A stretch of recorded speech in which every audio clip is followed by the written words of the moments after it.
আপনার অভিজ্ঞতা কি বলে যে ট্রাম্প তার এই গণপ্রত্যাবর্তন অভিবাসন নীতি বাস্তবায়নে আসলে কতখানি কঠোর হবেন, নাকি অনেক বেশি কঠোরভাবে এটি বাস্তবায়ন করবেন? আর যদি কঠোরভাবে বাস্তবায়ন করেনি তাহলে এর সুদূর প্রসারী প্রভাবটা কি হবে? ধন্যবাদ আপনাকে।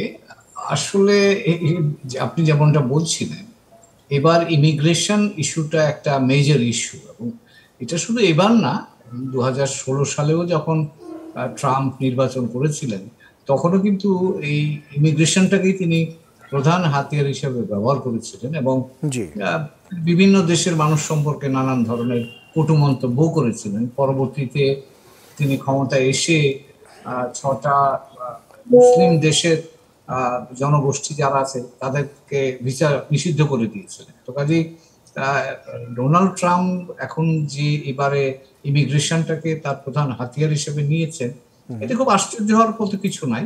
জি, তবে এখানে দুটো ভাবে দেখা যায়, একটা হচ্ছে যে ইমিগ্রেশনের রাজনীতি, আর একটা হচ্ছে ইমিগ্রেশনের বাস্তবতা। এই দুটো বিষয়। রাজনীতিটা যদি আমরা দেখি তাহলে দেখব যে শুধু মার্কিন যুক্তরাষ্ট্র নয়, পুরো পশ্চিমা জগতেই জনসংখ্যা, তাদের নেটিভ জনসংখ্যা কিন্তু কমছে। এবং পশ্চিমা জগতের মধ্যে শুধু মার্কিন যুক্তরাষ্ট্র বাদে সবগুলো দেশের জনসংখ্যা কিন্তু জনসংখ্যার হার নিম্নমুখী। তো মার্কিন যুক্তরাষ্ট্রে এই জনসংখ্যাটা এখনো পর্যন্ত ঊর্ধ্বমুখী হওয়ার অন্যতম প্রধান কারণ হচ্ছে ওখানকার লিবারেল ইমিগ্রেশন পলিসি। সমস্যা যেটা হচ্ছে যে পশ্চিমা দেশগুলো, মার্কিন যুক্তরাষ্ট্র এবং ইউরোপের অন্যান্য দেশগুলো, তারা তাদের কাজের জন্য বাইরে থেকে লোক আমদানি করা এখন প্রয়োজন, বাধ্যতামূলক তাদের জন্য। জি, কিন্তু আবার তারা এই বাইরের লোকেরা যখন আসছে তখন রাজনৈতিক এবং সামাজিক ভাবে আবার তাদের বিরুদ্ধে একটা প্রতিরোধ দাঁড়িয়ে যাচ্ছে। তো এই একটা ডায়লামা এখন চলছে, পুরো পশ্চিমা জগতই এটা নিয়ে স্ট্রাগল করছে। তো মার্কিন যুক্তরাষ্ট্র এতদিন পর্যন্ত মোটামুটি ভাবে খোলা, আপনি বলতে পারেন যে ইমিগ্রেন্টদের জন্য খোলা জায়গা ছিল, তারা যেতে পারতো, ওখানে ইন্টিগ্রেটেড হতে পারতো, এবং ইন দ্য প্রসেস তারা মার্কিন যুক্তরাষ্ট্র সহ ইউরোপের বিভিন্ন দেশের অর্থনীতিতে কিন্তু কন্ট্রিবিউট করে যাচ্ছে।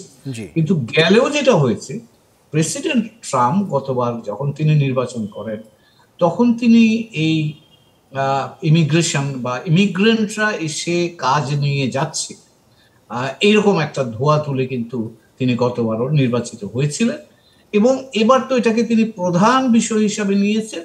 এবং এর সাথে আরেকটা রাজনীতি, যেটা বলছিলাম, আরেকটা ছোট জিনিস যুক্ত করে দিয়েছে, যেটা মানুষ মনের মধ্যে ভয় ঢুকিয়ে দিয়েছে। তিনি বলছিলেন যে এই ইমিগ্রেন্টরা এখানে এসে কিন্তু বেআইনি কাজ করছে, তোমাদের নিরাপত্তার শঙ্কার কারণ হয়েছে, তো তোমরা যদি আমাকে ভোট দাও তাহলে আমি সীমান্ত বন্ধ করে দেবো এবং এদেরকে আমি বের করে দেব। এই বক্তব্যটা কিন্তু মার্কিনীদের কাছে বেশ আবেদন রেখেছে। তার কারণ নিরাপত্তাহীনতা একটা নূতন উপাদান হিসেবে যুক্ত হয়েছে সাম্প্রতিক কালে। বিভিন্ন ইমিগ্রেন্টরা যারা, বিশেষ করে লাতিন আমেরিকা থেকে যারা গেছেন, তাদের অনেকেই বিভিন্ন ধরনের কাজের সাথে যুক্ত ছিলেন যেগুলো মার্কিনীরা পছন্দ করেন। কাজে যখন এর সাথে নিরাপত্তাহীনতাটা যুক্ত করেছেন তখন এটা ব্যাপক, আমি বলবো যে জন আকর্ষণ লাভ করেছে এবং নির্বাচনে ফলাফলকে জয়লাভের ক্ষেত্রে একটা নিয়ামক হিসেবে কাজ করে।